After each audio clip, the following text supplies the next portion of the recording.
거지? 가마솥 뒤에 숨으세요, 빨리요. 꾀죄죄한 얼굴의 9살 꼬마가 대한민국 식품 재벌 회장의 손목을 낚아채 시커먼 가마솥 뒤로 끌어당겼습니다. 잠시 뒤 험상궂은 깡패들이 국밥집 안으로 들이닥쳤죠. 오늘은 죽은 딸의 10주기. 가장 슬픈 날 누군가 회장의 목숨을 노렸습니다. 그런데 뜻밖에도 시장통 국밥집의 조그만 꼬마가 온몸으로 그를 지켜냈죠. 아이의 눈동자를 마주친 순간 회장은 심장이 멎는 것 같았습니다. 꼬마의 말대로 회장이 몸을 숨긴 순간 경악하는데 죽은 딸의 눈매와 너무도 닮아 있었기 때문이었죠. 이 아이는 대체 누구일까요? 그리고 누가 왜 회장을 죽이려 했을까요? 이야기 시작 전 구독과 좋아요로 온기를 더해주세요. 어디서 듣고 계신지 댓글 남겨주시면 계신 그곳으로 건강과 평안의 기운을 가득 담아 보내드리겠습니다. 검은 세단이 빗줄기를 뚫고 구불구불한 시장 골목을 지나가고 있었어요. 창밖으로 낡은 천막들이 끝없이 펼쳐졌죠. 가을비에 젖은 낙엽들이 차 위로 우수수 쏟아졌습니다. 뒷좌석에 앉은 남자는 창밖을 물끄러미 바라보고 있었어요. 만수성찬 그룹 회장 박만석. 제게 서열 10손가락 안에 드는 거물이었죠. 하지만 오늘만큼은 그 어떤 직함도 의미가 없었습니다. 오늘은 딸의 기일이었거든요. 10년 전 오늘 박 회장은 세상의 전부를 잃었습니다. 하나뿐인 딸 지수, 그리고 갓 태어난 손녀까지. 두 사람은 같은 날 의문의 화재 사고로 연기처럼 사라져버렸죠. 박 회장의 손가락이 무릎 위에서 가늘게 떨렸어요. 10년이 흘렀지만 이 날만 되면 가슴이 찢어지는 듯 했습니다. 회장님, 다 왔습니다. 차가 멈춘 곳은 비릿한 냄새가 진동하는 재래시장 입구였습니다. 10년 전 딸이 생전에 입버릇처럼 말하던 곳이었죠. 아빠, 나중에 회사 물려받으면 이 시장통 할머니처럼 사람 냄새 나는 진짜 음식을 만들고 싶어. 박 회장은 떨리는 손으로 차 문을 열었습니다. 경호팀은 물러줘. 혼자 있고 싶어. 박 회장은 천천히 시장 안으로 걸어갔어요. 질척거리는 시멘트 바닥이 구두 굽에 닿을 때마다 차가운 냉기가 올라왔습니다. 난전에서 피어오르는 뿌연 김 사이로 딸의 환영이 보이는 것만 같았죠. 박 회장은 눈물을 삼키며 미로 같은 골목 깊숙이 발걸음을 옮겼습니다. 얼마나 걸었을까요? 저 멀리 낡은 국밥집 간판 하나가 눈에 들어왔어요. 욕쟁이 순대국. 박 회장의 심장이 쿵 하고 뛰었습니다. 이 근처였구나. 딸이 몰래 찾아와 순댓국밥을 먹으며 행복해했다던 그곳. 박 회장은 자신도 모르게 그 집 앞으로 다가갔죠. 바로 그때였습니다. 어이, 영감님. 등 뒤에서 낮고 거친 목소리가 들려왔어요. 박 회장이 화들짝 놀라 뒤를 돌아봤죠. 검은 우비를 입은 산에 셋이 서 있었습니다. 모자를 깊게 눌러 쓴 그들의 눈빛에서 살기가 느껴졌어요. 본능적으로 위험을 감지한 박 회장의 등골이 서늘해졌습니다. 누구요? 박 회장이 짐짓 위험 있게 물었지만 사내들은 대답 대신 품 안에서 무언가를 꺼내 들었죠. 번뜩이는 쇠파이프였습니다. 최 부회장님이 안부 전해달라십니다. 사내 중 하나가 비릿하게 웃으며 말했어요. 박 회장의 눈동자가 흔들렸습니다. 최기철 믿었던 부회장이 기어코 칼을 빼든 것이었죠. 박 회장은 뒷걸음질 쳤습니다. 저리 비켜. 박 회장은 있는 힘껏 소리치며 시장 골목으로 달리기 시작했어요. 탕! 쇠파이프가 바닥을 내리치는 소리가 빗소리에 묻혔습니다. 잡아! 놓치면 우리 목이 날아가. 사내들의 고함 소리가 등 뒤에서 터져 나왔죠. 박 회장은 숨이 턱 끝까지 차올랐어요. 칠순을 바라보는 노구의 거식증으로 약해진 몸이 비명을 질렀습니다. 심장이 터질 듯이 쿵쾅거렸고 빗물에 젖은 바닥은 얼음장처럼 미끄러웠죠. 미로 같은 시장 골목은 끝이 보이지 않았어요. 셔터가 내려진 상가들은 죽은 도시처럼 고요했습니다. 박 회장은 가쁜 숨을 몰아쉬며 좁은 샛길로 꺾어 들어갔어요. 하지만 그곳은 막다른 골목이었죠. 높게 쌓인 생선 상자들만이 길을 막고 있었습니다. 헉, 헉. 박 회장은 무릎을 짚고 주저앉았어요. 폐부 깊숙한 곳에서 쇠맛이 올라왔습니다. 시야가 흐릿해지며 다리에 힘이 풀려버렸죠. 저벅, 저벅. 빗물을 밟는 군화 소리가 점점 가까워지고 있었습니다. 그림자 세 개가 골목 입구를 막아섰어요. 영감님, 술래잡기는 끝났습니다. 사내들이 쇠파이프를 손바닥에 탁탁 치며 다가왔죠. 박 회장은 뒷걸음질 치다 벽에 등을 기댔습니다. 빗물이 눈물처럼 얼굴을 타고 흘러내렸어요. 여기서 이렇게 개죽음을 당하는 건가? 10년 전 딸을 보내고 이제 자신마저 딸을 죽인 놈의 손에 죽게 생겼습니다. 억울했습니다. 피가 거꾸로 솟는 것 같았죠. 오지 마. 내가 누군지 알아. 박 회장이 악을 썼지만 목소리는 공포에 질려 갈라져 나왔어요. 사내 하나가 쇠파이프를 높이 치켜들었습니다. 회장님, 저승 가서 따님이나 만나시죠. 번쩍하는 섬광과 함께 쇠붙이가 박 회장의 머리 위로 떨어지려는 찰나였습니다. 갑자기 생선 상자 더미 뒤에서 작은 손 하나가 쑥 튀어나왔어요. 꼬질꼬질한 때가 낀 조그만 손이었죠. 그 손이 박 회장의 값비싼 양복 소매를 덥석 낚아챘습니다. 박 회장이 경악하며 눈을 동그랗게 떴어요. 상자 틈새로 수검댕이 묻은 아이의 눈동자가 번뜩이고 있었죠. 아이는 검지 손가락을 입술에 대며 박 회장을 향해 눈을 부릅떴습니다. 그러고는 다급하게 속삭였죠. 할아버지, 가마솥 뒤에 숨으세요. 빨리요. 아이의 소나기 힘은 놀라울 정도로 셌어요. 박 회장은 무엇에 홀린 듯 아이에게 질질 끌려갔습니다. 과연 이 늙은 회장은 절체절명의 위기에서 벗어날 수 있을까요? 박 회장은 아이의 손에 이끌려 커다란 가마솥 뒤편 좁은 틈으로 몸을 구겨 넣었습니다. 펄펄 끓는 가마솥에서는 하얀 김이 쉴 새 없이 피어오르고 있었죠. 매캐한 장작 타는 냄새와 구수한 사골 냄새가 코를 찔렀습니다. 바로 그때 쾅 하고 국밥집 미닫이 문이 거칠게 열리는 소리가 들렸어요. 어이 할망구, 여기 늙은 노인네 하나 안 지나갔어? 깡패들의 걸걸한 목소리가 가게 안을 쩌렁쩌렁 울렸습니다. 박 회장은 입을 틀어막은 채 숨을 죽였어요. 심장이 밖으로 튀어나올 것만 같았죠. 솥 아궁이의 열기가 뜨거웠지만 등줄기에서는 식은 땀이 비 오듯 쏟아졌습니다. 아이는 박 회장의 떨리는 손을 꼭 잡고 있었습니다. 작고 거친 손이었지만 그 손에서 전해지는 온기만큼은 놀라울 정도로 뜨겁고 단단했죠. 밥 처먹으러 온 거 아니면 당장 꺼져. 어디서 행패야. 주방 안쪽에서 쩌렁쩌렁한 호통 소리가 들려왔습니다. 욕쟁이 할머니로 통하는 가게 주인의 목소리였죠. 깡패들이 칙하고 혀를 차는 소리가 들렸습니다. 아, 그 할망구 성질하고는. 야, 뒤쪽으로 갔나 보다. 나가자. 우르르 쾅쾅. 깡패들의 발소리가 멀어지고 곧이어 고요가 찾아왔습니다. 그제야 박 회장은 다리에 힘이 풀려 주저앉고 말았어요. 긴장이 풀리자 억눌러왔던 현기증이 쓰나미처럼 밀려왔습니다. 눈앞이 핑 돌며 세상이 하얗게 변해갔죠. 할아버지, 정신 차리세요.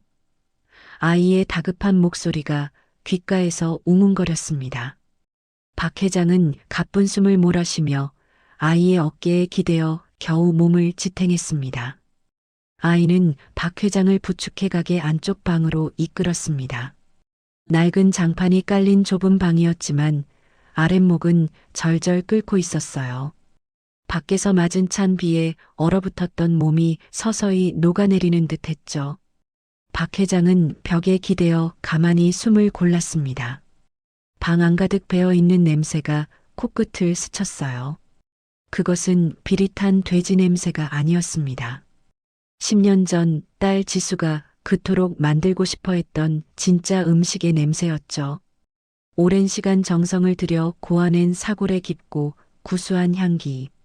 그 냄새를 맡자 박 회장의 메말랐던 눈가가 촉촉하게 젖어들었습니다.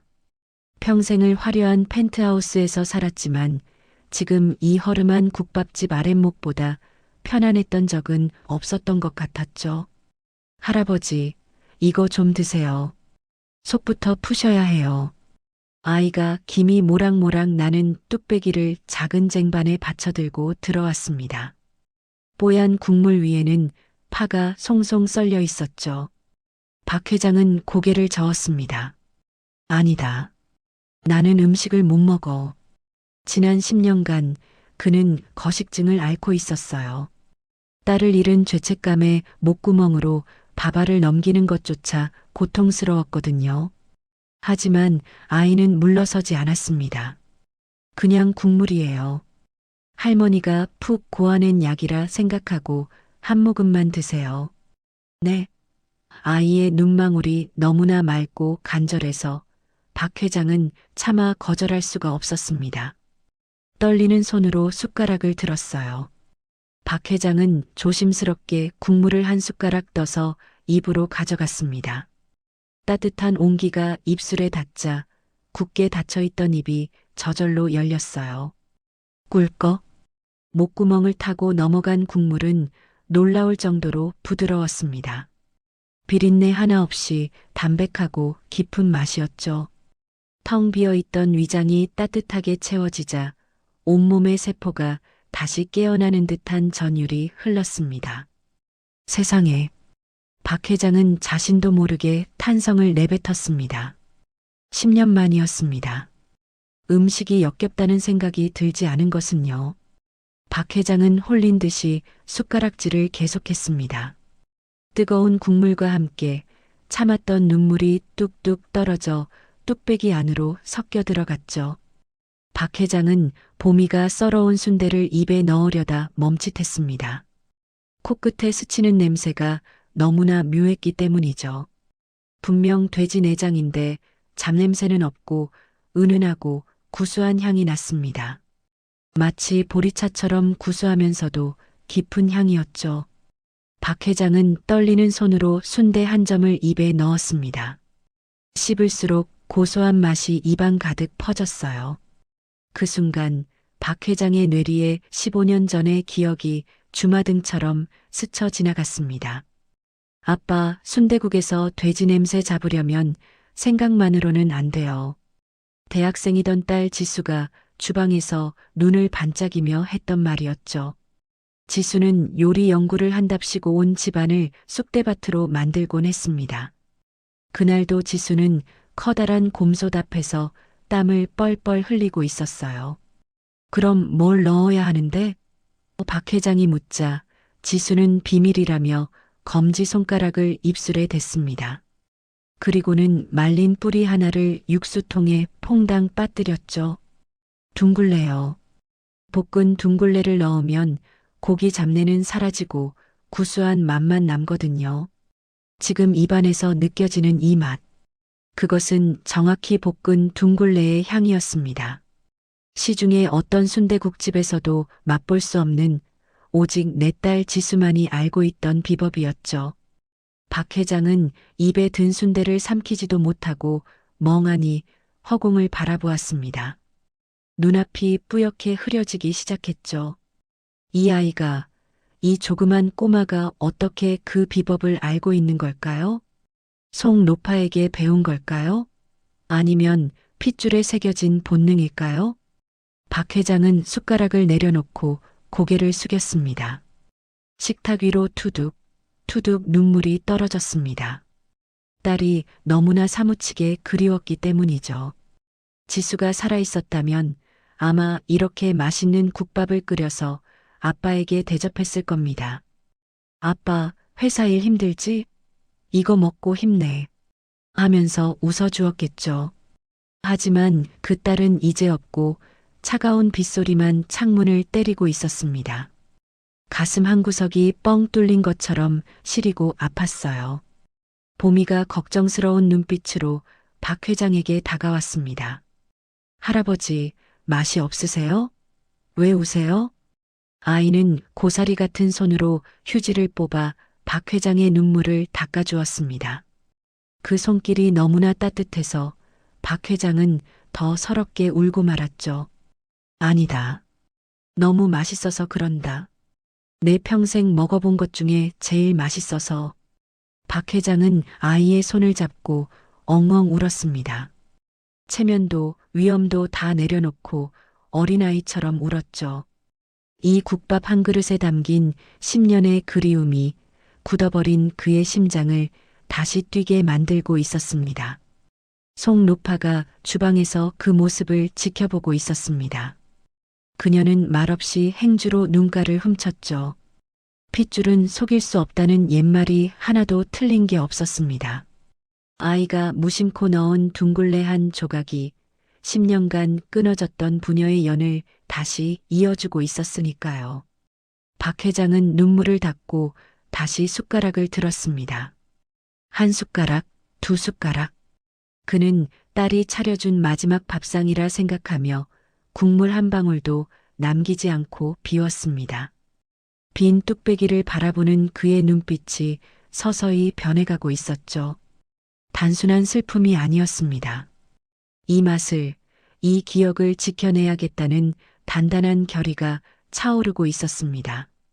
그 모습을 지켜보던 아이가 싱긋 웃으며 말했어요. 맛있죠? 제가 파머리 부분은 다 건져냈어요.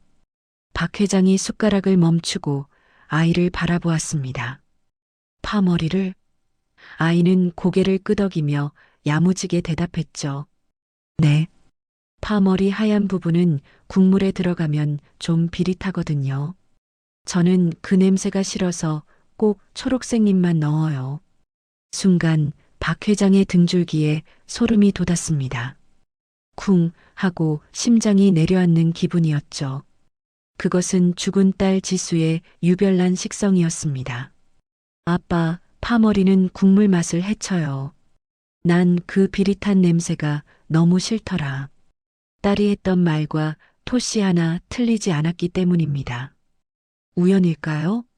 박 회장은 떨리는 눈으로 아이를 뚫어지게 쳐다보았습니다. 봄아, 밖에 손님 오셨다. 순대 좀 썰어라. 주방에서 송노파의 목소리가 들려왔습니다. 네, 할머니. 아이는 자리에서 벌떡 일어나 주방으로 달려갔어요.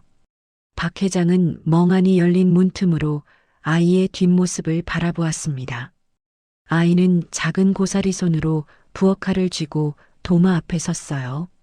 그러고는 익숙한 솜씨로 순대를 썰기 시작했습니다. 그런데 그 소리가 이상했습니다. 보통의 칼질 소리가 아니었어요. 탁, 탁, 타다닥. 탁, 탁, 타다닥.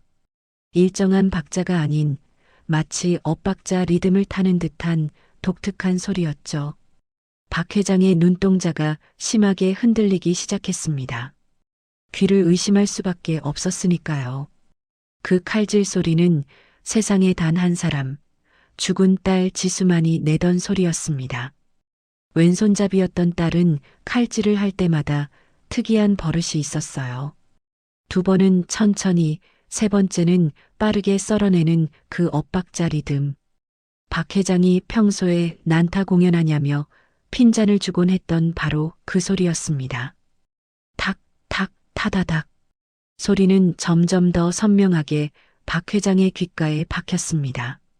가마솥의 하얀 김 사이로 순대를 썰고 있는 아이의 뒷모습이 죽은 딸의 모습과 겹쳐 보였죠. 박 회장은 입술을 파르르 떨며 생각했습니다. 설마. 아니야, 그럴 리가 없어. 지수는 죽었는데. 하지만 가슴 깊은 곳에서 뜨거운 무언가가 울컥 치솟아 오르고 있었습니다. 과연 이 기막힌 우연은 무엇을 의미하는 걸까요? 주방에서 칼질 소리가 멈추었습니다. 잠시 후 보미가 쟁반에 깍두기를 담아 다시 방으로 들어왔죠. 박 회장은 떨리는 눈으로 아이를 응시했습니다. 방금 들었던 그 엇박자 칼질 소리, 그리고 딸과 똑같은 식성. 우연이라고 하기에는 심장이 너무나 요동치고 있었어요. 박 회장은 마른 침을 꿀꺽 삼켰습니다. 확인해야 했습니다. 만약 신이 허락한 기적이라면, 혹시라도 내 딸의 핏줄이 살아있는 거라면, 박 회장은 갈라진 목소리로 아이를 불렀습니다. 아가, 이리 좀 가까이 와보렴. 보미는 영문을 모른 채 눈을 깜빡이며 다가왔죠. 네, 할아버지. 뭐 필요한 거 있으세요? 아이가 가까이 다가오자 박 회장의 시선이 아이의 목덜미에 멈췄습니다. 낡은 끈에 매달려 있는 거무튀튀한 쇠붙이 하나가 눈에 들어왔기 때문이었죠. 그것은 목걸이라기보다 고물상에서 주워온 쇳덩이 같았습니다. 시커먼 녹이 슬어 원래의 형체를 알아볼 수 없었죠. 하지만 박 회장은 숨을 멈췄습니다. 그 뭉툭한 실루엣이 어쩐지 낯설지가 않았거든요. 이게 뭐니? 박 회장이 손을 뻗어 펜던트를 쥐었습니다. 차가우면서도 묵직한 감촉이 손끝을 파고들었죠. 보미가 해맑게 웃으며 대답했습니다. 제 보물 1호예요. 아주 어릴 때부터 갖고 있었대요. 이게 저를 지켜준다고 했어요. 지켜준다. 그 말에 박 회장의 머릿속에 번개 같은 기억이 스쳤습니다. 10년 전 딸 지수가 시집가던 날, 자신이 딸의 손에 쥐어주었던 호신용 은장도가 떠올랐기 때문이죠. 설마 그 은장도일까요? 박 회장의 손이 미친 듯이 떨리기 시작했습니다. 그는 자신의 고급 양복 소매 끝으로 그 녹슨 쇠붙이를 감쌌습니다. 그리고 벅벅 문지르기 시작했죠. 할아버지, 왜 그러세요? 아이가 놀라서 물었지만 박 회장의 귀에는 아무것도 들리지 않았습니다. 쓱싹 쓱싹 거친 마찰음이 방 안을 채웠어요. 하얀 옷소매가 시커먼 녹물로 더러워졌지만 상관없었습니다. 손가락 마디가 하얗게 질릴 정도로 힘을 주어 닦고 또 닦았죠. 제발 아니기를. 아니, 제발 맞기를. 박 회장은 모순된 기도를 올리며 10년 묵은 세월의 때를 벗겨냈습니다. 그리고 마침내 시커먼 녹이 벗겨진 자리에서 은은한 은색 광택이 드러나기 시작했습니다. 박 회장의 눈동자가 튀어나올 듯 커졌습니다. 드러난 은장도 표면에는 아주 작은 문양이 새겨져 있었거든요. 장수를 상징하는 거북이 문양. 그것은 시중에서 파는 물건이 아니었습니다. 박 회장이 무형문화재 장인에게 부탁해 세상에 단 하나만 만든 가문의 징표였으니까요. 거북이 등껍질 한가운데에 새겨진 작은 만자가 선명하게 빛나고 있었습니다. 으흐흑. 박 회장의 입에서 짐승 같은 신음이 터져 나왔습니다. 이것은 딸 지수의 것이었습니다. 화재 현장에서 시신조차 찾지 못했던 딸의 유품이 10년이 지난 오늘 이 낯선 꼬마의 목에 걸려 있었던 겁니다. 심장이 쇠망치로 얻어맞은 듯 쿵쾅거렸습니다. 명치 끝이 찢어지는 듯한 통증이 밀려왔습니다. 그것은 단순한 슬픔이 아니었어요. 10년 전 딸을 잃었을 때 느꼈던 그 끔찍한 산통과도 같은 고통이었죠. 박 회장은 가슴을 움켜쥐고 헐떡였습니다. 이 아이가 왜 이걸 가지고 있을까요? 10년 전 화재 현장에서 사라졌던 갓난아기 손녀. 만약 그 아이가 살아있다면 딱 이만한 나이일 텐데. 의심은 점점 확신으로 변해가고 있었습니다. 하지만 박 회장은 마지막 하나를 더 확인해야만 했습니다.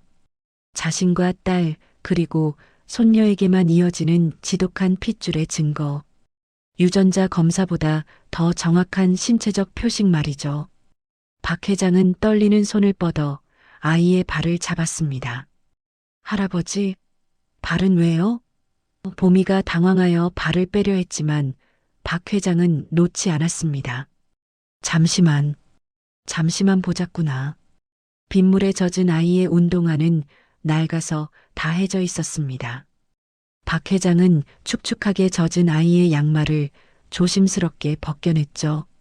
차가운 아이의 발이 드러났습니다. 고생을 많이 한 듯 굳은 살이 박인 작은 발바닥. 박 회장은 숨을 멈추고 아이의 발바닥 한가운데를 들여다보았습니다. 그리고 그 순간 박 회장의 세상이 멈췄습니다. 아이의 발바닥 오목한 곳에 선명한 붉은 점이 박혀 있었기 때문입니다. 그냥 점이 아니었습니다. 마치 밤하늘에 뜬 달처럼 휘어진 붉은 초승달 모양의 점이었죠. 그것은 박 회장의 발바닥에도 죽은 딸 지수의 발바닥에도 있던 점이었습니다. 100만 명 중에 한 명 있을까 말까 한 희귀한 유전.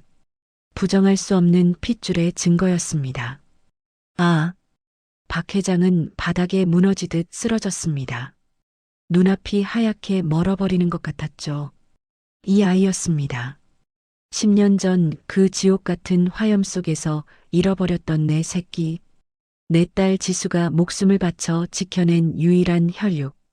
그 아이가 10년 동안이나 이 거친 시장 바닥에서 고사리 손으로 순대를 썰며 살아있었던 겁니다. 죄책감과 환희, 미안함과 고마움이 뒤섞여 박 회장의 가슴을 난도질했습니다. 봄이야. 내 새끼 봄이야. 박 회장은 아이를 와락 끌어안았습니다. 당장이라도 목 놓아 통곡하고 싶었습니다. 내가 할애비다. 내가 내 할아버지야. 라고 소리치고 싶었죠. 하지만 그럴 수 없었습니다. 밖에는 놈들이 깔려 있었으니까요. 소리를 내면 아이가 위험해집니다. 박 회장은 아이의 작은 등을 감싸 안은 채 자신의 입을 틀어막았습니다. 끄끄 터져나오는 울음을 삼키느라 온몸이 경련하듯 떨렸습니다. 뜨거운 눈물이 봇물 터지듯 쏟아져 아이의 옷을 적셨죠. 영문을 모르는 보미는 그저 할아버지의 등을 조심스럽게 토닥여줄 뿐이었습니다. 할아버지, 어디 아프세요? 울지 마세요. 그 따뜻한 손길에 박 회장은 속으로 피를 토하듯 맹세했습니다. 내 목숨을 바쳐서라도 이제는 너를 지켜주마. 박 회장이 끓어오르는 울음을 가까스로 삼키고 있을 때였습니다. 드르륵 하고 미닫이 문이 열렸죠. 어이, 봄이야. 손님상 다 치웠느냐? 걸걸한 목소리의 주인, 국밥집 송 노파가 방 안으로 들어섰습니다. 7순이 넘은 나이에도 허리가 꼿꼿한 그녀는 기름때 전 앞치마를 두르고 있었지만 눈빛만은 형형하게 빛나고 있었어요. 박 회장은 얼른 고개를 돌려 눈물을 훔쳤습니다. 천하의 만수성찬 그룹 회장이 시장통 국밥집에서 질질 짜는 꼴을 보일 수는 없었으니까요. 송 노파가 그런 박 회장을 물끄러미 내려다보았습니다. 그녀의 시선이 박 회장의 젖은 눈가와 보미의 손을 꽉 잡고 있는 떨리는 손등에 잠시 머물렀죠. 찰나의 정적이 흘렀습니다. 하지만 노파는 아무것도 묻지 않았습니다. 그저 혀를 끌끌 차며 방 한구석에 놓인 물주전자를 집어들었을 뿐이었죠. 다 늙어서 주책맞게 웬 눈물바람이여. 밥값은 하고 우는겨. 송 노파가 투박하게 물 한 잔을 따르며 툭 내뱉었습니다. 그 말투에는 묘한 위험이 서려 있었어요. 박 회장은 그 목소리에 고개를 번쩍 들었습니다. 낯설지 않았습니다. 아니, 뼛속 깊이 기억하고 있는 목소리였죠. 30년 전 젊은 날의 박만석이 요식업에 뛰어들겠다며 전국을 떠돌 때였습니다. 그때 유일하게 무릎을 꿇고 배움을 청했던 스승. 청와대 최연소 조리장이자 대한민국 한식의 전설로 불렸던 대령숙수 송화자 여사. 그녀가 바로 눈앞에 서 있었던 겁니다. 선생님? 박 회장의 목소리가 가늘게 떨렸습니다. 설마 이곳에서 이런 모습으로 스승을 다시 만나게 될 줄은 꿈에도 몰랐으니까요. 송노파가 피식 웃으며 자리에 털썩 주저앉았습니다. 이제야 날 알아보는구나, 만서가. 10년이나 걸렸어. 이 둔탱이 같은 놈아. 만서가. 70이 다 된 재벌 회장의 이름을 아이 부르듯 하대할 수 있는 사람은 이 세상에 오직 그녀뿐이었습니다. 박 회장은 저절로 자세를 고쳐 앉았습니다. 무릎을 꿇고 고개를 숙였죠. 지금 이 순간 그는 그룹 회장이 아니라 스승 앞에 죄인처럼 앉은 제자일 뿐이었습니다. 선생님, 살아계셨군요. 저는 소식도 끊기고 해서 돌아가신 줄만. 박 회장의 말에 송노파는 콧방귀를 뀌었습니다. 내가 왜 죽어? 내 놈이 만든 그 공장 냄새나는 음식들이 판을 치는데 눈을 감을 수나 있겠냐? 송노파의 독설은 여전했습니다. 하지만 그 독설 속에 숨겨진 깊은 한숨을 박 회장은 느낄 수 있었죠. 박 회장은 보미를 바라보았습니다. 아이는 영문을 모른 채 할머니와 할아버지를 번갈아 보고 있었죠. 선생님, 이 아이 알고 계셨습니까? 박 회장이 조심스럽게 물었습니다. 송노파의 표정이 순식간에 진지해졌어요. 장난기는 사라지고 명동을 호령하던 여장부의 눈빛이 돌아왔습니다. 알다마다 내 손으로 탯줄을 자르고 내 품에서 젖동량에 가며 키운 아이다. 송노파가 보미의 머리를 거친 손으로 쓰다듬었습니다. 10년 전 그날 밤 기억나느냐? 내 딸내미 별장이 불타던 날 말이다. 박 회장의 심장이 덜컥 내려앉았습니다. 잊을 수 없는 날이었죠.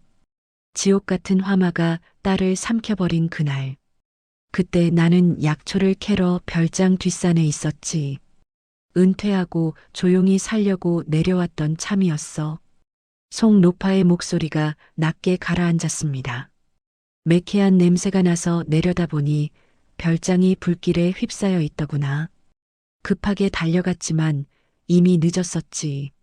송노파는 잠시 말을 멈추고 허공을 응시했습니다. 10년 전의 참혹한 광경이 눈앞에 그려지는 듯했죠. 그런데 불타는 창고 쪽에서 아기 울음소리가 들렸다. 미친 듯이 문을 부수고 들어가 보니 내 딸 지수가 갓 낳은 핏덩이를 물통 속에 넣어놓고 쓰러져 있었어. 박 회장은 입술을 깨물었습니다. 피가 배어 나올 정도였죠. 딸은 죽어가면서도 아이를 살리기 위해 최후의 힘을 짰던 것입니다. 아이를 안고 나오는데 밖에서 인기척이 들리더구나. 시커먼 양복을 입은 놈들이었어. 송노파의 눈매가 매섭게 올라갔습니다. 그놈들은 구조대가 아니었어. 확인 사살에 애새끼도 찾아서 없애라고 짓거리고 있었지. 최기철이 보낸 놈들이었습니다. 송노파는 직감했습니다. 지금 이 아이를 데리고 병원이나 경찰서로 갔다간 쥐도 새도 모르게 죽임당할 것이라는 거려. 그래서 그녀는 결단했습니다. 나는 아이를 품에 안고 산을 넘었다. 그리고 아무도 찾지 않을 가장 시끄럽고 더러운 곳, 이 시장통으로 숨어들었지. 등잔 밑이 어둡다고 했던가요?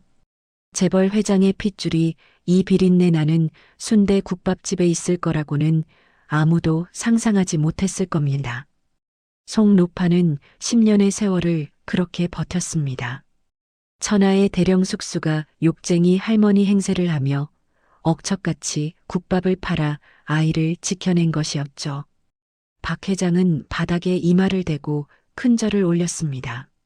선생님, 죽어 마땅한 놈입니다. 제 딸과 손녀를 지켜주셔서 이 은혜를 어찌 갚아야 할지. 박 회장의 어깨가 통곡으로 들썩였습니다. 송 노파는 그런 제자를 가만히 내려다보았습니다. 고마워할 거 없다.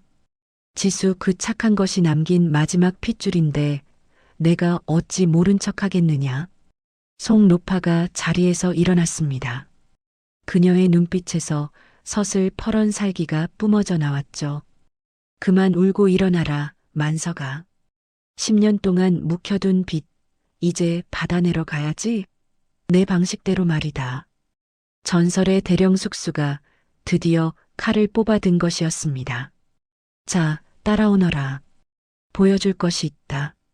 송 노파가 무거운 몸을 일으키며 앞장섰습니다.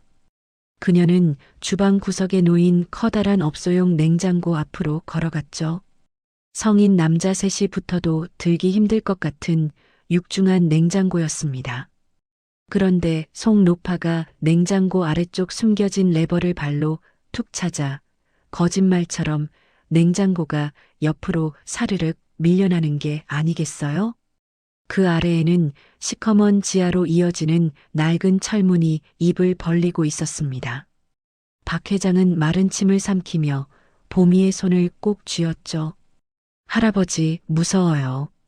보미가 칭얼거렸지만 박 회장은 아이를 다독이며 송 노파의 뒤를 따랐습니다. 좁고 가파른 계단을 내려가자 서늘한 냉기와 함께 퀴퀴한 곰팡이 냄새가 코를 찔렀습니다. 마치 세상과 단절된 또 다른 세계로 들어가는 기분이었죠. 불 켠다. 눈부시니까 조심해라. 탁 하는 투박한 스위치 소리와 함께 천장에 매달린 알전구들이 일제히 켜졌습니다. 박 회장은 눈앞에 펼쳐진 광경에 그만 입을 다물지 못했습니다. 그곳은 좋기 30평은 되어 보이는 거대한 지하 창고였습니다. 하지만 박 회장을 놀라게 한 건 공간의 크기가 아니었어요. 창고 바닥부터 천장까지 빼곡하게 쌓여 있는 빨간색 고무통들 때문이었습니다. 시장에서 흔히 깍두기나 젓갈을 담을 때 쓰는 그 흔해 빠진 빨간 고무통들이 수백 개는 쌓여 있었죠. 선생님, 이게 다 뭡니까? 설마 젓갈 장사라도 하시는 겁니까? 박 회장이 어리둥절해서 물었습니다. 송 노파는 대답 대신 비릿한 미소를 지으며 가장 가까이에 있는 고무통 뚜껑을 열었습니다. 젓갈? 그래, 젓갈이지. 세상에서 제일 맛있는 젓갈이다. 뚜껑이 열리는 순간 박 회장의 눈동자가 튀어나올 듯 커졌습니다. 고무통 안에는 젓갈이 들어있지 않았거든요. 대신 누런 신사임당 그림이 그려진 5만 원권 지폐 다발이 빈틈없이 꽉 들어차 있었습니다. 이게 다. 박 회장은 말을 잇지 못하고 뒷걸음질 쳤습니다. 하나만이 아니었습니다. 송 노파가 옆에 있는 통을 발로 툭 차서 열자 이번에는 번쩍이는 금괴가 쏟아져 나왔습니다.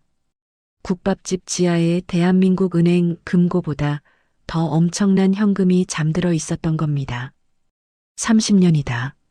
청와대 나오고 나서 이 시장 바닥에서 국밥 팔아모은 돈이야. 송 노파가 덤덤하게 말했습니다. 그리고 강남 땅 부자들, 사채업자들 뒷돈 세탁해주며 받은 수수료지. 늙은이가 돈 쓸 데가 어디 있겠냐? 그냥 차곡차곡 쟁여뒀을 뿐이다. 그것은 시장통의 전설, 현금 왕송 노파의 실체였습니다. 은행을 믿지 않아 오직 현물로만 재산을 보관한다는 소문이 진짜였던 거죠. 송 노파는 멍하니 서 있는 박 회장 앞으로 낡은 서류 봉투 하나를 툭 던졌습니다. 돈 자랑하려는 거 아니다. 진짜 보여줄 건 이거야. 박 회장은 떨리는 손으로 봉투를 집어들었습니다. 봉투 겉면에는 최기철이라는 세 글자가 선명하게 적혀 있었죠. 봉투 안에서 쏟아져 나온 것은 낯익은 증서들이었습니다. 박 회장의 손이 부들부들 떨리기 시작했어요. 이건 우리 만수성찬 그룹의 주식 아닙니까? 송 노파가 고개를 끄덕였습니다. 그래. 내 놈이 딸 잃고 정신 나가 있는 동안 최기철 그놈이 차명으로 빼돌렸던 주식들이다. 시장 사채 시장에 헐값으로 흘러나온 걸 내가 야금야금 다 사들였지. 그것뿐만이 아니었습니다. 최기철이 무리하게 추진하던 리조트 사업의 투자 채권, 그가 사채업자들에게 빌려 쓴 차용증까지. 송노파는 지난 10년간 그림자처럼 최기철의 뒤를 밟으며 그의 목줄을 쥘 수 있는 모든 채무를 사들였던 겁니다. 이것은 단순한 종이 쪼가리가 아니었습니다. 최기철을 하루아침에 알거지로 만들 수 있는 핵폭탄이나 다름없었죠. 선생님, 도대체 왜 이렇게까지? 박 회장의 눈시울이 붉어졌습니다. 자신도 모르는 사이에 스승은 묵묵히 제자를 위한 칼을 갈고 있었던 겁니다. 송노파가 보미의 머리를 쓰다듬으며 말했습니다. 지수 핏줄이 살아있는데 놈한테 회사를 뺏기게 둘 수는 없지 않으냐? 이 돈과 서류 전부 내 것이다. 송노파의 목소리에는 거역할 수 없는 힘이 실려 있었습니다. 이걸로 놈의 숨통을 끊어놔라. 놈이 가장 자랑스러워하는 돈, 명예, 권력. 하나도 남김없이 짓밟아버려. 박 회장은 서류 봉투를 가슴에 품고 주먹을 불끈 쥐었습니다. 든든한 지원군을 얻은 지금 더 이상 두려울 것은 없었죠. 감사합니다. 정말 감사합니다. 박 회장은 깊게 고개를 숙였습니다. 가슴속에서 뜨거운 불덩이가 치솟아 올랐습니다. 10년간 당하기만 했던 세월, 딸을 잃고 숨죽여 살았던 굴욕의 시간들이 주마등처럼 스쳐 지나갔죠. 이제 반격의 시간이었습니다. 자금은 충분했고 명분은 확실했습니다. 박 회장의 눈빛이 맹수처럼 번뜩였어요. 최기철, 내 놈이 쌓아 올린 그 더러운 모래성, 내 돈으로 모조리 수장시켜주마. 박 회장의 서슬 펄언 다짐이 지하 창고를 가득 메웠죠. 바로 그때였습니다. 지상에서 쿵, 쿵 하는 무거운 발소리가 들려오기 시작했어요. 누군가 국밥집 안으로 들어온 것이었습니다. 과연 놈들일까요? 쿵, 쿵, 쿵. 무거운 발소리가 계단을 타고 지하 창고까지 울렸습니다. 한 사람의 발소리가 아니었죠. 서너 명의 장정들이 좁은 가게 안을 휘젓고 다니는 소리였습니다. 송노파가 재빨리 냉장고 레버를 찼습니다. 육중한 기계음과 함께 냉장고가 제자리로 돌아오며 지하 입구를 감쪽같이 가렸어. 박 회장은 거칠게 숨을 몰아쉬었습니다. 올 것이 왔구나. 그는 헝클어진 머리카락을 더 쥐어뜯어 산발로 만들었죠. 그리고 멀쩡하던 눈동자의 초점을 흐리게 풀었습니다. 입가에는 일부러 침을 질질 흘렸습니다. 천하의 재벌 회장이 아닌 넉나간 노인으로 변할 준비를 마친 셈이었죠. 박 회장은 보미의 어깨를 잡고 속삭였습니다. 보미야, 할아버지가 무슨 짓을 해도 놀라지 마라. 송노파가 눈짓으로 신호를 보냈고 셋은 주방 뒷문으로 조심스럽게 나갔습니다. 가게 안은 이미 아수라장이었습니다. 식탁 의자들은 나뒹굴고 있었고 깡패들이 손님들을 내쫓아 썰렁했죠. 그 한가운데에 말끔한 이탈리아산 맞춤 정장을 입은 사내 하나가 손수건으로 코를 막은 채 앉아 있었습니다. 최기철이었습니다.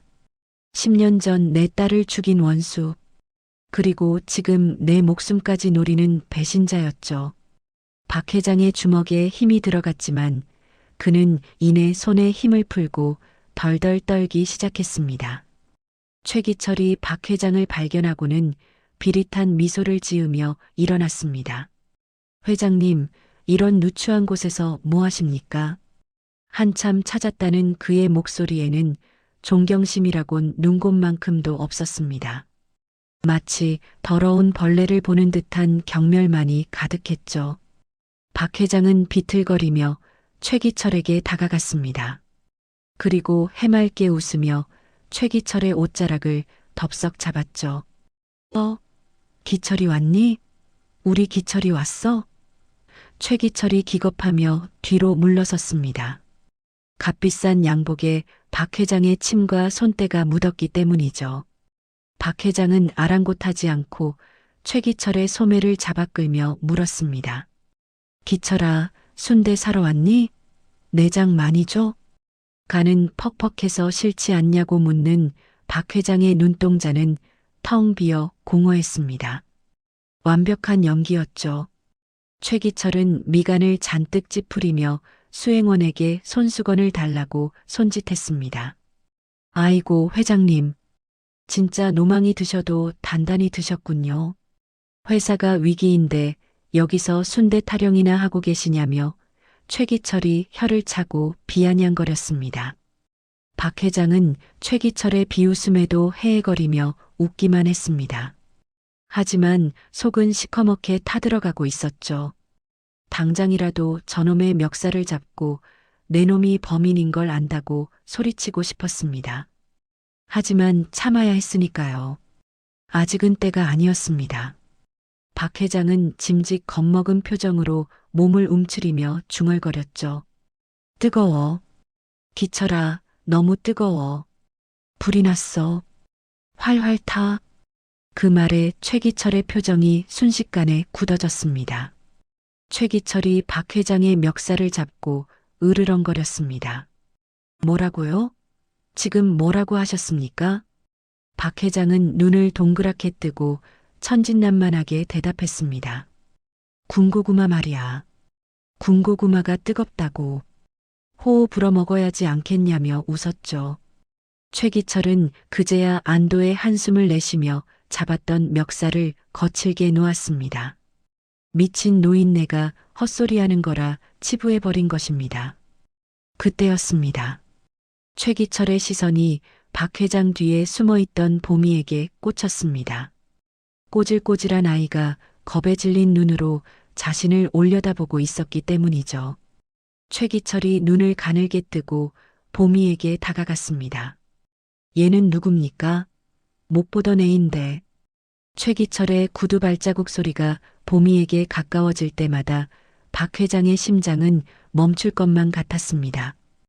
혹시라도 아이의 얼굴에서 죽은 지수의 모습을 찾아내면 어쩌나. 박 회장이 나서서 막으려 했지만 그보다 먼저 송노파가 앞을 가로막았죠. 내 손녀다. 밥 빌어먹으러 온 애거더 키우는데 불만 있냐? 송노파가 식칼을 도마에 쾅 내리꽂으며 소리쳤습니다. 그 서슬 퍼런 기세에 최기철도 움찔하며 물러섰네요. 최기철은 손수건으로 손을 벅벅 닦으며 주변을 둘러보았습니다. 더러워서 못 있겠군. 야, 가자. 최기철이 부하들에게 손짓했습니다. 그는 나가기 전 지갑에서 5만 원짜리 몇 장을 꺼내 박 회장의 얼굴에 툭 던졌죠. 회장님, 맛있는 순대나 많이 사드세요. 그리고 병원에 갈 준비나 하라며 조만간 모시러 오겠다는 말을 남겼습니다. 지폐가 힘없이 바닥으로 팔랑거리며 떨어졌네요. 그것은 박 회장의 인생에서 겪은 가장 치욕스러운 순간이었습니다. 하지만 박 회장은 바닥에 떨어진 돈을 줍는 신용을 하며 끝까지 바보처럼 웃어 보였죠. 고마워, 기철아. 잘 먹을게. 히히. 최기철은 그런 박 회장을 보며 코웃음을 치고는 가게를 빠져나갔습니다. 검은 세단이 흙탕물을 튀기며 멀어질 때까지 박 회장은 손을 흔들었죠. 차가 완전히 사라지자 박 회장은 천천히 허리를 폈습니다. 구부정했던 어깨가 펴지고 흐리멍덩했던 눈동자에 서늘한 도끼가 차올랐네요. 그는 바닥에 떨어진 돈을 구둣발로 지시겨 버렸습니다. 보미가 달려와 박 회장의 손을 잡았죠. 할아버지, 괜찮으세요? 박 회장은 아이를 안심시키듯 머리를 쓰다듬었습니다. 괜찮다. 아주 괜찮아. 박 회장의 시선은 최기철이 사라진 곳을 향해 매섭게 불타오르고 있었습니다. 놈은 방심했죠. 늙은 호랑이가 이빨이 빠진 줄 알고 먹이 앞에서 등을 보인 것입니다. 박 회장은 나직하게 움츠렸습니다. 최기철, 오늘 내 놈이 던진 이 돈, 내일 내 놈의 목을 조르는 밧줄이 될 것이다. 이제 진짜 사냥을 시작할 시간이었습니다. 밤이 깊었습니다. 요란하게 내리던 비도 그치고 시장통에는 정막만이 감돌고 있었죠. 셔터가 내려진 국밥집 안에서 박 회장은 뜬 눈으로 밤을 지새우고 있었습니다. 잠든 보미의 머리맡을 지키며 혹시라도 놈들이 다시 들이닥치지 않을까 신경을 곤두세웠네요. 그때였습니다. 가게 밖에서 자동차 엔진 소리가 들려왔습니다. 낮에 들었던 그 묵직한 세단 소리였죠.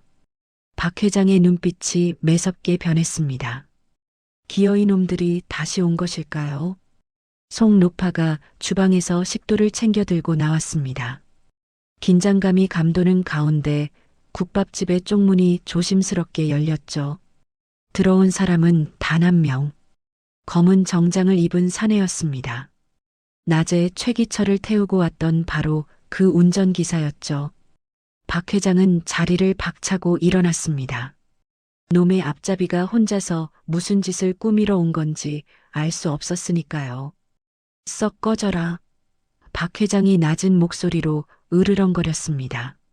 하지만 사내는 물러서지 않았죠. 오히려 가게 문을 단단히 걸어 잠그고는 모자를 벗으며 천천히 박 회장 앞으로 걸어왔습니다. 가로등 불빛이 사내의 얼굴을 비추었네요. 10년의 세월이 흘러주름이 지고 고생에 찌든 얼굴이었지만 알아볼 수 있었습니다. 박 회장의 눈이 경악으로 커졌죠. 사내가 바닥에 무릎을 꿇으며 피를 토하듯 불렀습니다.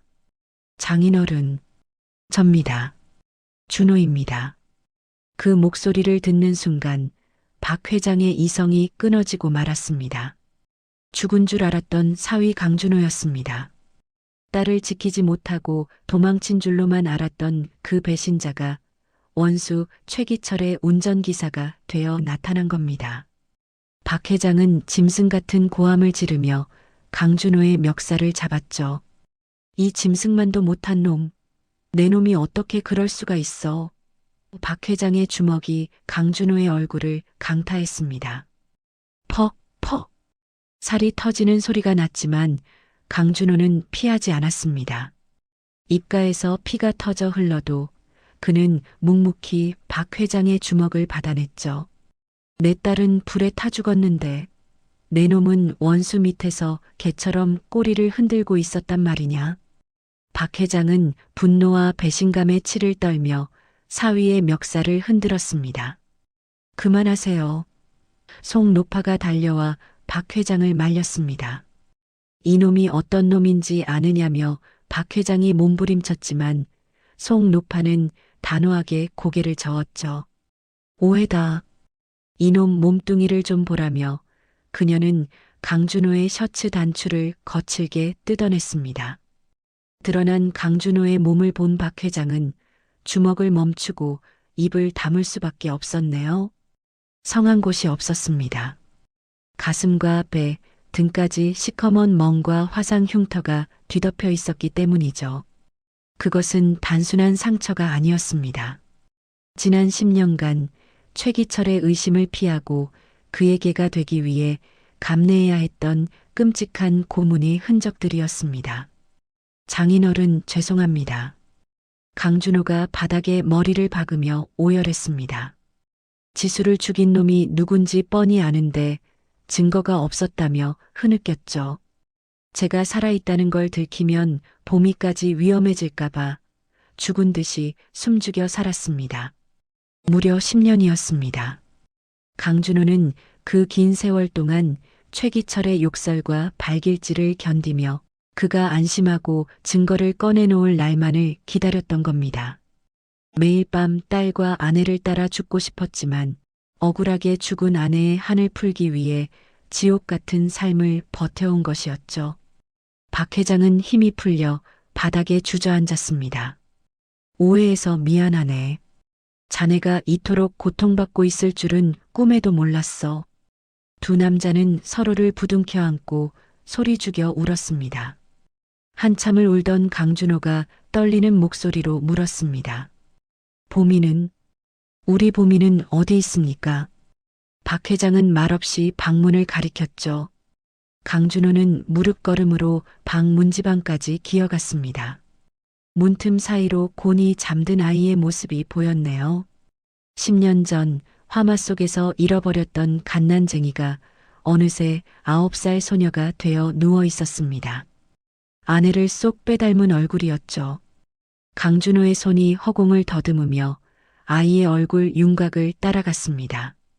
당장이라도 방문을 열고 들어가 아이를 품에 안고 싶었습니다.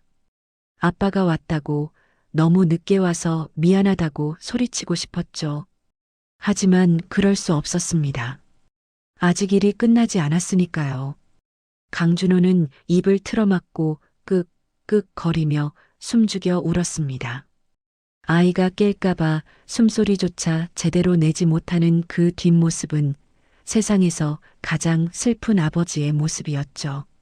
박 회장과 강준호는 잠든 보미를 문틈으로 하염없이 바라보고 있었습니다. 강준호가 떨리는 목소리로 입을 열었죠. 장인어른, 지난 10년간 제가 어떻게 살았는지 아십니까? 그의 시선은 아이의 자는 얼굴에 고정되어 있었습니다. 강준호는 최기철의 운전기사로 일하면서 일주일에 한 번씩 꼭 이 시장통을 지나가게 만들었습니다. 최기철이 뒷좌석에서 코를 골며 잘 때마다 그는 백미러가 아닌 차창 밖을 훔쳐보았죠. 국밥집 앞 평상에서 숙제를 하고 있는 조그만 아이. 그 아이가 바로 자신의 딸이라는 걸 알았을 때 강준호는 핸들을 잡은 손이 부서져라 오열을 삼켰습니다. 비가 오는 날이면 더 미칠 것 같았습니다. 아이가 우산도 없이 비를 맞으며 가게 앞을 뛰어다니는 모습을 볼 때면 당장이라도 차를 세우고 뛰어나가고 싶었으니까요. 봄아, 아빠가 여기 있어. 아빠가 우산 씌워줄게. 속으로 수천 번, 수만 번을 외쳤습니다. 하지만 그럴 수 없었습니다. 자신이 모습을 드러내는 순간 최기철은 봄이마저 없애버릴 테니까요. 그래서 그는 차창을 올리고 검은 틴팅 뒤에 숨어 피눈물을 흘려야만 했습니다. 그것이 아비로서 할 수 있는 유일한 사랑이었죠. 한 번은 이런 일도 있었습니다. 최기철이 시장 순대를 먹고 싶다며 차를 세우라고 했죠. 강준호는 심장이 멎는 줄 알았습니다. 하필이면 보민의 가게 앞이었거든요. 최기철이 가게 안으로 들어가려 하자 강준호는 기지를 발휘했습니다. 일부러 뜨거운 커피를 최기철의 양복에 쏟아버린 것이죠. 아이고, 죄송합니다. 제가 실수를. 최기철은 불같이 화를 내며 강준호의 뺨을 때렸습니다. 길거리에서 사람들 보는 앞에서 무릎을 꿇고 빌어야 했죠.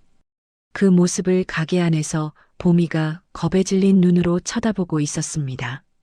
아빠가 깡패 같은 사람에게 맞고 있는 모습, 딸에게 보여준 첫 모습이 그런 비참한 꼴이라니 강준호는 죽고 싶었습니다. 하지만 그는 웃었습니다. 뺨을 맞으면서도 딸이 최기철의 눈에 띄지 않게 되었다는 사실에 안도하며 비굴하게 웃었죠. 그날 밤 강준호는 소주 3병을 마시고도 취하지 않았습니다. 찢어진 입술을 닦으며 다짐하고 또 다짐했습니다. 내 딸의 눈에서 눈물 나게 한 놈들, 내 눈에서 피눈물 뽑아낸 놈들, 반드시 지옥 끝까지 쫓아가서 갚아주겠다고 말입니다. 보미가 초등학교 입학하던 날도 저는 차 안에서 지켜만 봤습니다. 강준호의 눈에서 굵은 눈물이 뚝뚝 떨어졌습니다. 남들 다 아빠 손잡고 가는 학교를 보미는 할머니 손을 잡고 씩씩하게 걸어가더군요. 그 작디작은 등 뒤에 대고 강준호는 허공에 손을 뻗어보았습니다. 한 번만이라도, 딱 한 번만이라도 안아보고 싶어서요. 그 사무친 그리움이 도끼가 되어 지난 10년을 버티게 해준 힘이었습니다. 박 회장은 사위의 어깨를 꽉 감싸 쥐었습니다. 자네가 나보다 낫네. 자네가 진짜 아버지야. 두 남자의 뜨거운 눈물이 좁은 방 안을 가득 채웠습니다. 한참 뒤 강준호가 눈물을 닦고 일어섰습니다. 눈빛이 달라져 있었네요. 슬픔은 사라지고 서늘한 살기만이 남아 있었습니다. 장인어른, 오늘 밤 끝내겠습니다. 놈이 오늘 술에 취해 금고 열쇠를 소파에 두고 잠들었다고 했죠. 지금이 아니면 기회는 없습니다. 강준호의 결연한 말에 박 회장도 고개를 끄덕였습니다. 다녀오게. 부디 몸 조심하고.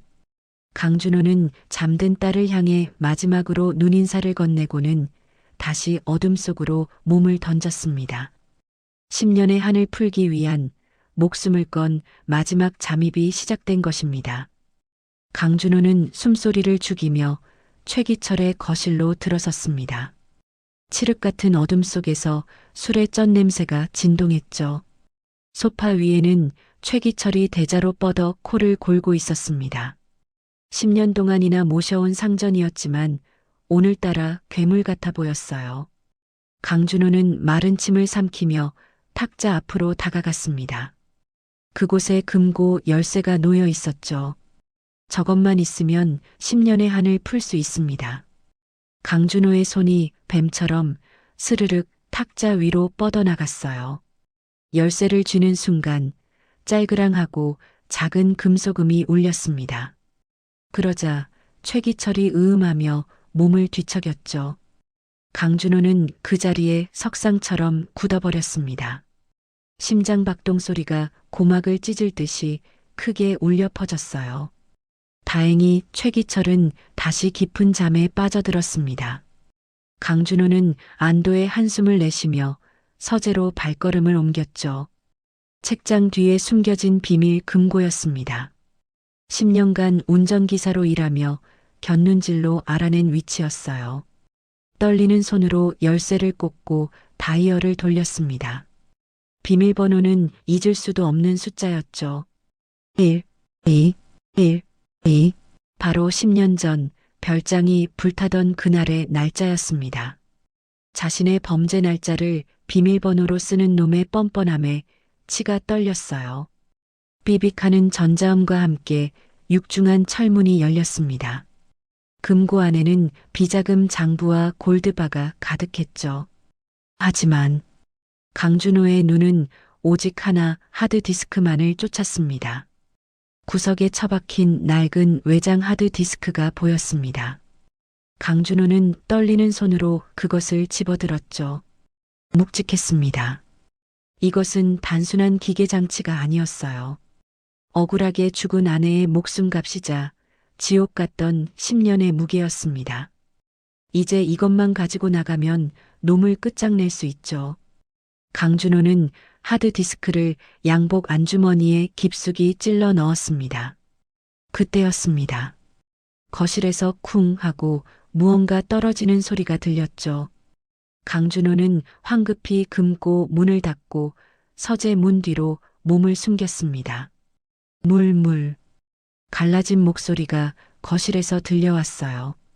최기철이 잠에서 깬 것입니다. 비틀거리며 부엌으로 걸어가는 발소리가 들렸죠. 냉장고 문을 여는 소리가 신경을 긁어댔습니다. 물을 벌컥벌컥 마시는 소리가 들려왔어요. 강준호는 입을 틀어막고 온몸을 바짝 긴장시켰습니다. 지금 들키면 모든 것이 끝장이었으니까요. 죽는 것은 두렵지 않았습니다. 하지만 증거를 세상에 공개하지 못하고 죽는 것은 용납할 수 없었죠. 제발, 제발 그냥 다시 자라. 강준호는 속으로 수백 번을 기도했습니다. 물을 마신 최기철이 다시 거실로 돌아왔어요. 그리고 서재 쪽을 힐끔 바라보았죠. 어둠 속에서 놈의 눈이 번들거리는 것만 같았습니다. 강준호는 숨조차 쉴 수 없었죠. 다행히 최기철은 다시 소파에 쓰러지듯 누웠습니다. 곧이어 드르렁거리는 콧꼬리 소리가 들려왔어요. 지금이었습니다. 강준호는 고양이처럼 살금살금 서재를 빠져나왔죠. 현관문까지의 거리가 까마득하게 멀게만 느껴졌습니다. 식은땀이 등줄기를 타고 흘러내렸어요. 빨리 이곳을 벗어나야 한다는 생각뿐이었습니다. 강준호는 현관에 도착해 구두를 신었죠. 마음이 급해 허둥지둥 몸을 움직였습니다.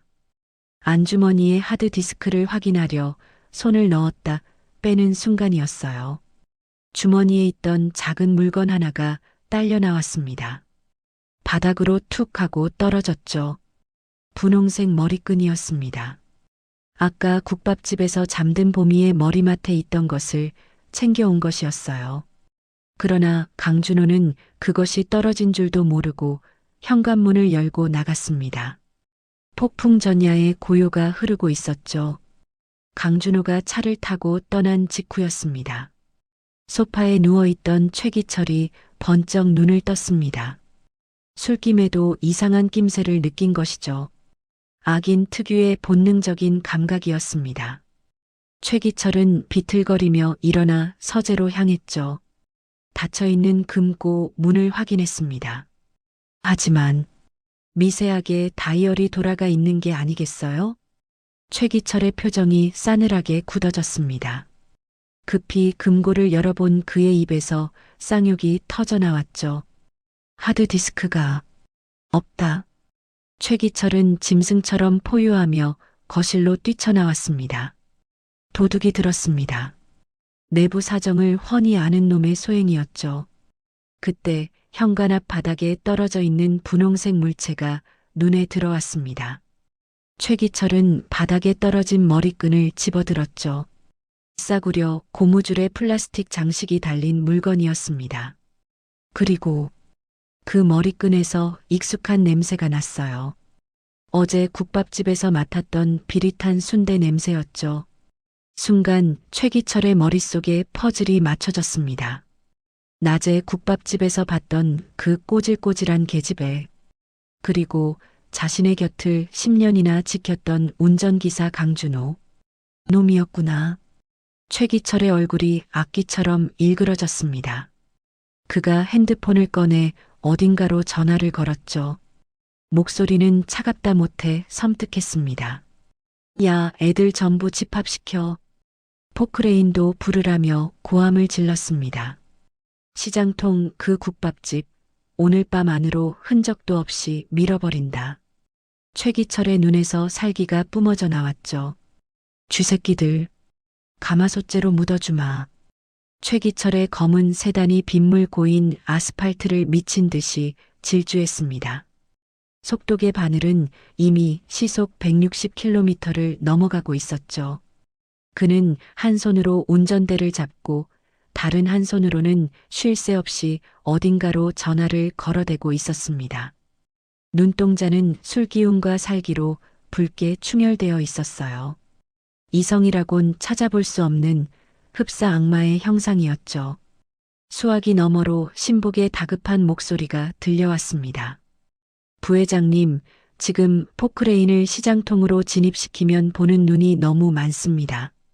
하지만 최기철은 그딴 건 안중에도 없다는 듯 고함을 질렀습니다. 누가 눈치 보랬어? 당장 밀어버리라고. 돈은 얼마든지 줄 테니 입도 뻥긋 못하게 처리하라는 그의 명령은 섬뜩했죠. 그는 전화를 끊고 핸들을 거칠게 꺾었습니다. 타이어 타는 냄새가 진동하며 차체가 휘청거렸어요. 머릿속에는 오직 하나, 자신의 치부를 쥐고 있는 강준호와 그 계집애를 없애버려야 한다는 생각뿐이었습니다. 10년 전 별장을 태웠던 것처럼 이번엔 국밥집을 통째로 묻어버릴 작정이었으니까요. 잠시 후 고요하던 재래시장 입구에 굉음이 울려 퍼지기 시작했습니다. 육중한 포크레인 한 대가 좁은 시장 골목을 비집고 들어오고 있었죠. 그 뒤로 검은 승합차 서너 대가 줄지어 따르고 있었습니다. 시장 바닥이 지진이라도 난 듯 쿵쿵 울렸어요. 최기철이 차에서 내리자 미리 대기하고 있던 용역 깡패 수십 명이 그를 에워쌌습니다. 그들의 손에는 쇠파이프와 강목이 들려 있었죠. 살벌한 분위기에 길고양이들조차 숨을 죽였습니다. 최기철은 비틀거리며 국밥집 앞으로 걸어갔습니다. 셔터가 굳게 내려진 가게 안은 쥐 죽은 듯 고요했죠. 그는 바닥에 침을 퇴뱉으며 포크레인 기사에게 손짓했습니다. 뭐해? 안 밀고. 그러나 포크레인 기사는 선뜻 레버를 당기지 못하고 주저했습니다. 아무리 돈을 받았어도 사람 사는 가게를 새벽에 밀어버리는 건 차원이 다른 문제였으니까요. 기사가 창문을 열고 난처한 표정으로 물었습니다. 사장님, 안에 진짜 사람 없는 거 확실합니까? 그 말에 최기철의 눈썹이 꿈틀했습니다.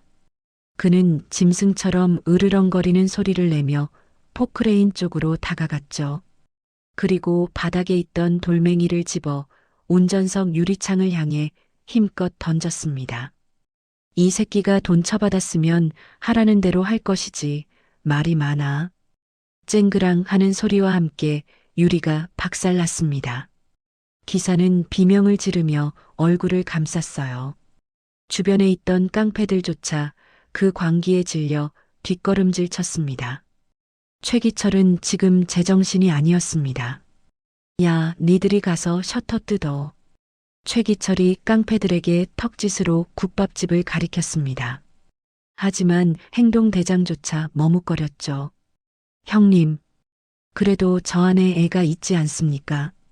아무리 깡패라지만 어린애가 자고 있을지도 모르는 건물을 무너뜨리는 건 꺼림칙했던 겁니다. 그러자 최기철이 미친 사람처럼 웃기 시작했습니다. 그게 애새끼로 보이냐? 그는 품 안에서 10년 전 화재 날짜가 적힌 라이터를 꺼내 만지작거렸습니다. 그건 쥐새끼야. 내 인생을 갉아먹는 더러운 쥐새끼라고. 최기철의 인내심은 거기까지였습니다. 그는 직접 포크레인 운전석으로 기어 올라갔죠. 피 흘리는 기사를 발로 차서 밖으로 떨어뜨렸습니다. 비켜. 내가 한다. 술에 취한 손으로 조종 레버를 잡은 최기철의 입가에 기괴한 미소가 번졌습니다. 웅웅거리는 엔진 소리가 시장통의 정적을 찢어발겼어요.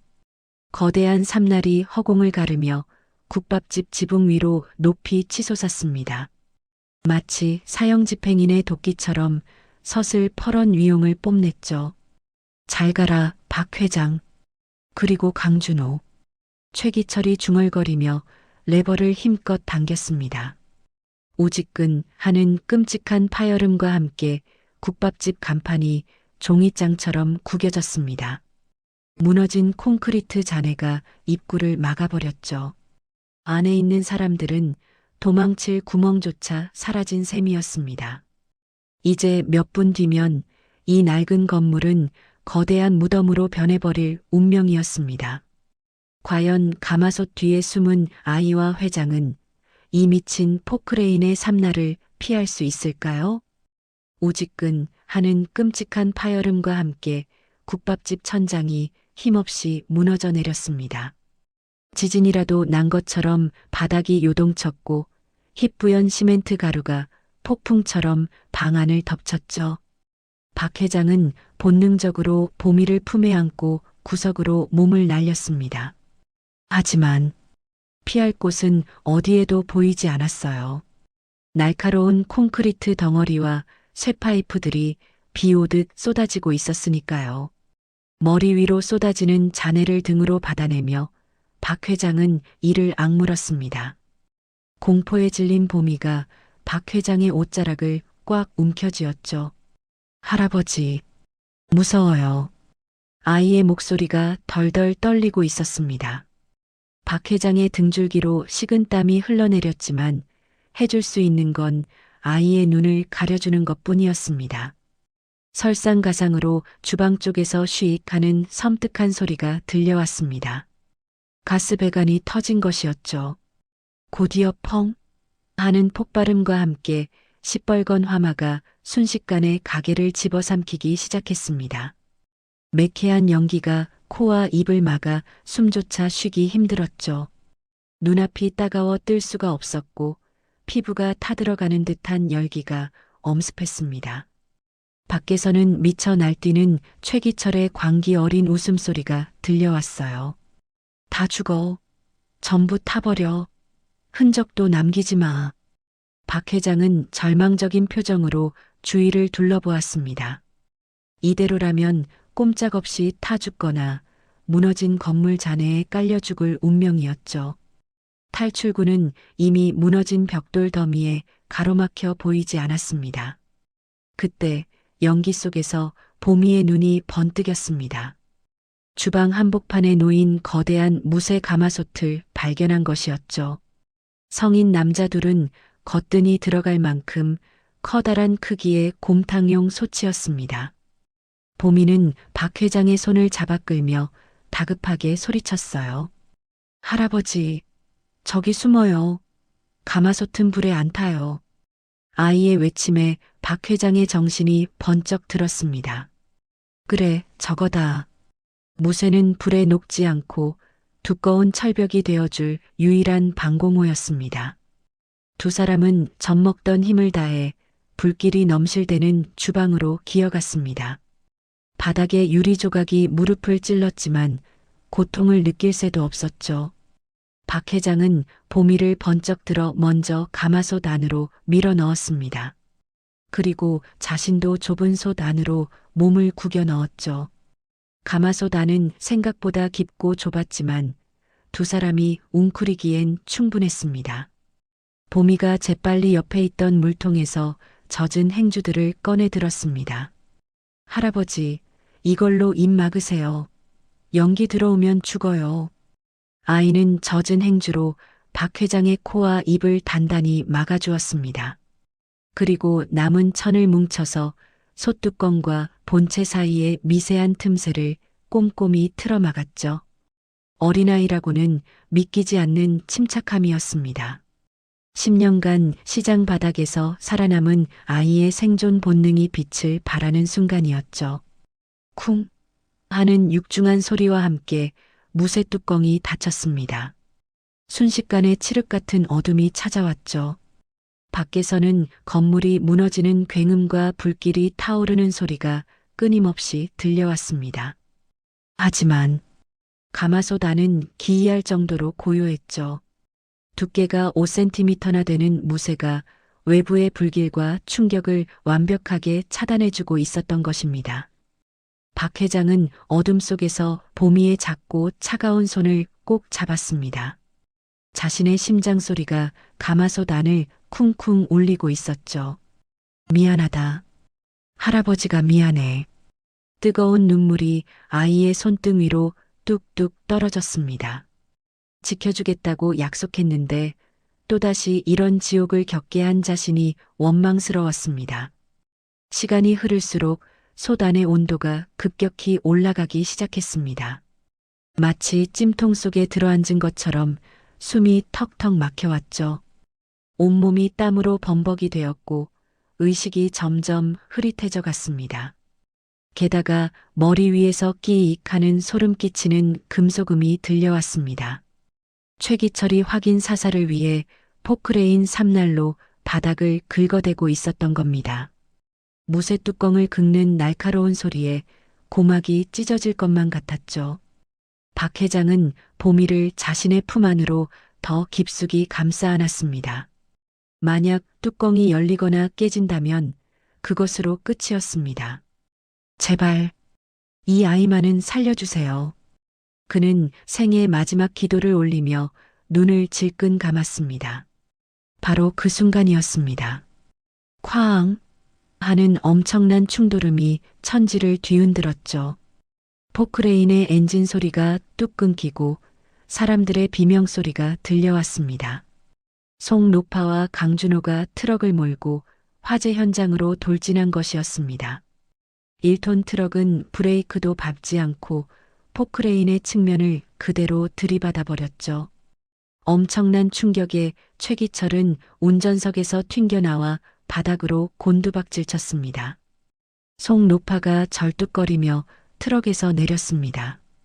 그녀의 얼굴은 그을음과 피로 뒤범벅이 되어 있었죠. 야, 이 짐승만도 못한 새끼들아. 내 손녀 어디 있어? 송노파의 처절한 절규가 불타는 폐허 위로 울려 퍼졌습니다. 강준호가 미친 듯이 자네를 치우고 주방 쪽으로 달려갔습니다. 손에 화상을 입는 것도 아랑곳하지 않고 뜨거운 벽돌을 맨손으로 집어 던졌죠. 불길 속에서 시커멓게 그을린 가마솥이 기적처럼 모습을 드러냈습니다. 준호야, 저기다. 솥뚜껑 열어. 송노파의 외침에 강준호는 달궈진 솥뚜껑 손잡이를 잡았습니다. 치익, 살 타는 냄새가 났지만 그는 비명조차 지르지 않았습니다. 있는 힘껏 뚜껑을 들어 올리자 하얀 수증기가 폭포수처럼 솟구쳐 올랐어요. 그리고 그 안에서 서로를 꼭 껴안은 채 웅크리고 있는 두 사람이 보였습니다. 살았다. 내 새끼들이 살았어. 기적 같은 생안에 강준호는 그 자리에 주저앉아 통곡하고 말았습니다. 구급차 사이렌 소리가 요란하게 울려 퍼지는 새벽이었어요. 박 회장과 봄이 그리고 강준호와 송노파는 인근 병원 응급실로 이송되었죠. 다행히 가마솥 덕분에 생명에는 지장이 없었습니다. 하지만 모두가 크고 작은 화상과 타박상을 입은 상태였죠. 의사가 박 회장의 팔에 붕대를 감아주며 혀를 내둘렀습니다. 어르신, 조금만 늦었어도 큰일 날 뻔했습니다. 연기를 너무 많이 마시셨어요. 하지만 박 회장은 자신의 상처 따위는 안중에도 없었습니다. 그의 시선은 오직 옆 침대에 누워있는 보미에게 꽂혀 있었죠. 보미는 산소 마스크를 쓴 채 곤히 잠들어 있었습니다. 검게 그을린 아이의 얼굴을 보자 박 회장의 가슴이 미어지는 듯 했습니다. 그때 강준호가 절뚝거리는 다리로 다가왔어요. 그는 조용히 보미의 침대 곁에 앉아 아이의 손을 잡았죠. 봄아, 아빠야. 아빠가 왔어. 강준호는 아이의 손등에 얼굴을 묻고 흐느꼈습니다. 10년 만에 처음으로 잡아보는 딸의 손이었어요. 따뜻하고 작고 보드라운 손.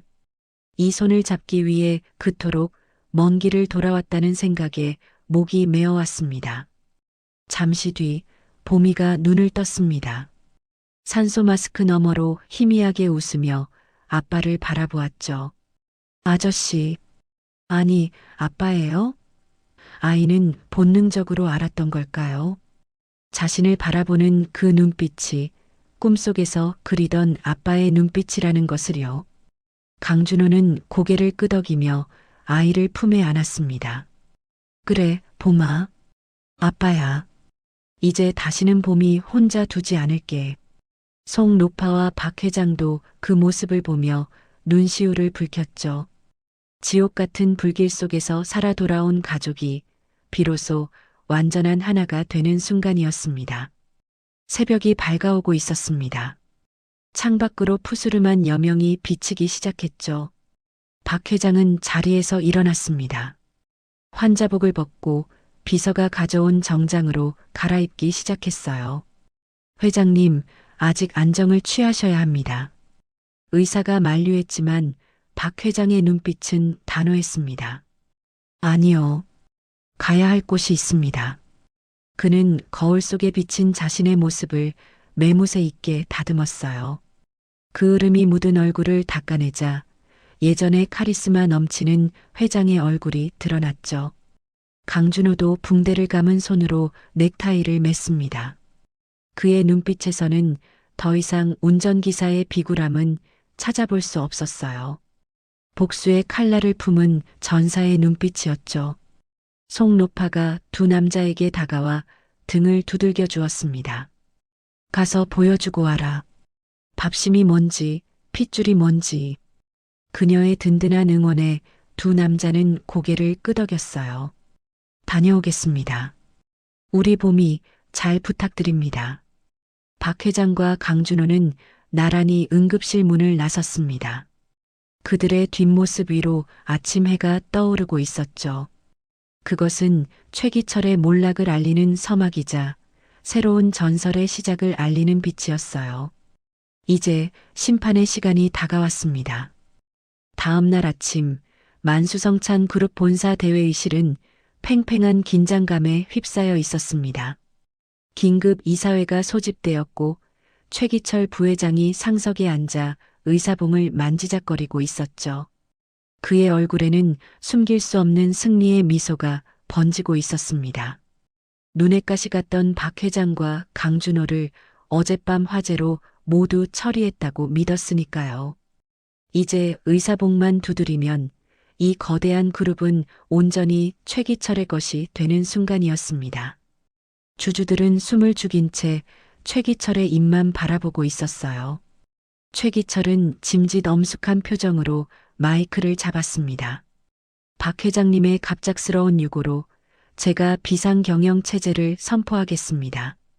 그런데 최기철이 말을 마치기도 전에 이사들의 핸드폰이 요란하게 울려대기 시작했습니다. 진동 소리가 회의실을 벌집 쑤신 듯 시끄럽게 만들었죠. 문자를 확인한 이사들의 얼굴이 흑빛으로 변해갔습니다. 부회장님, 이게 무슨 일입니까? 리조트 사업 투자금이 전액 회수되었습니다. 한 이사가 비명을 지르듯 소리쳤어요. 그뿐만이 아니었습니다.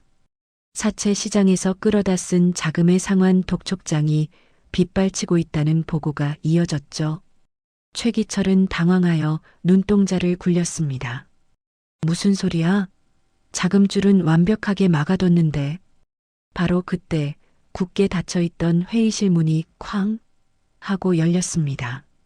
모두의 시선이 입구로 쏠렸죠. 그곳에는 죽은 줄 알았던 박만석 회장이 두 발로 당당하게 서 있었습니다. 말끔한 정장 차림에 치매 기운이라곤 찾아볼 수 없는 서늘한 눈빛이었죠. 그리고 그 곁에는 낯선 남자와 작은 꼬마 아이가 함께 서 있었습니다. 최기철은 귀신이라도 본 듯 자리에서 벌떡 일어났습니다. 회장님? 어떻게 살아계십니까? 그의 목소리가 덜덜 떨리고 있었어요. 박 회장은 뚜벅뚜벅 걸어가 단상 위에 섰습니다. 그리고 싸늘한 미소를 지으며 입을 열었죠. 왜? 내가 타 죽기라도 바랐나 보지? 좌중이 술렁거리기 시작했습니다. 최기철은 식은땀을 흘리며 소리쳤습니다.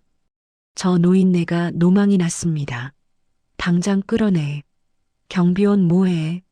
하지만 경비원들은 미동조차 하지 않았습니다. 이미 속 노파가 심어둔 사람들로 교체된 뒤였으니까요. 최기철은 뒷걸음질 치며 쥐구멍을 찾으려 했습니다. 그때 박 회장의 곁에 있던 남자가 앞으로 나섰습니다. 최기철의 운전기사로 일했던 사내였죠. 최기철이 삿대질을 하며 고함을 질렀습니다. 김 기사, 내가 감히 나를 배신해? 그러자 남자는 모자를 벗어 던지고 고개를 들었습니다. 나는 김 기사가 아니다. 내 놈이 10년 전에 죽인 줄 알았던 강준호다. 강준호의 선언에 회의장은 충격의 도가니에 빠졌습니다. 죽은 사위가 살아 돌아왔다는 사실에 주주들은 경악을 금치 못했죠. 강준호는 품에서 낡은 하드디스크를 꺼내 높이 들어 올렸습니다. 지금부터 10년 전 별장 화재 사건의 진실을 공개하겠습니다.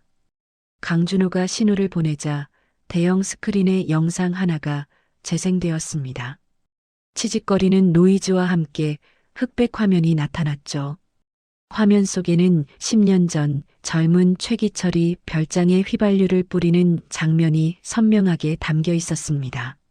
심지어 라이터를 켜며 비릿하게 웃는 얼굴까지 클로즈업 되어 있었죠. 화면 하단에 찍힌 날짜와 시간은 최기철의 알리바이를 완벽하게 부수고 있었습니다. 회의장은 순식간에 아수라장이 되었어요. 저런 천하의 죽일 놈. 여기저기서 욕설이 터져 나왔습니다. 최기철은 얼굴이 하얗게 질려 고개를 저었습니다.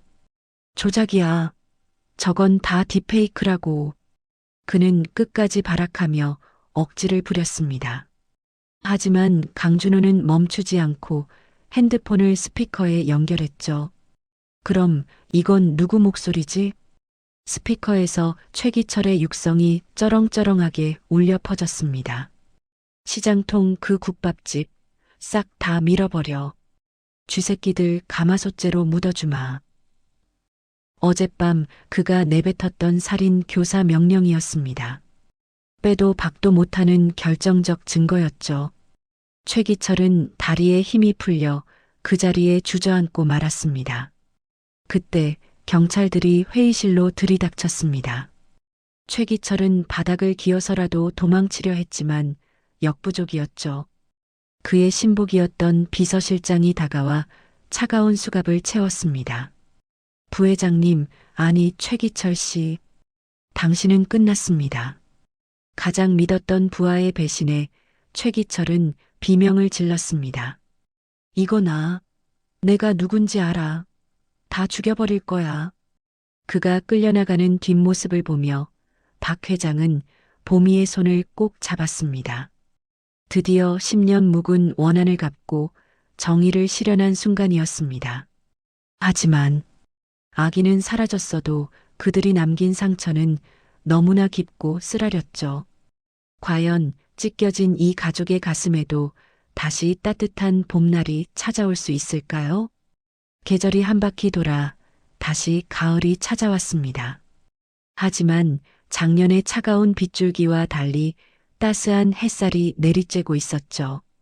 교도소에 수감된 최기철에게는 무기징역이 확정되었습니다. 악연의 고리는 그렇게 영원히 끊어졌어요. 공원 묘지 언덕 위로 네 사람의 그림자가 길게 드리워졌습니다. 박 회장과 강준호, 송노파, 그리고 훌쩍 자란 봄이었죠.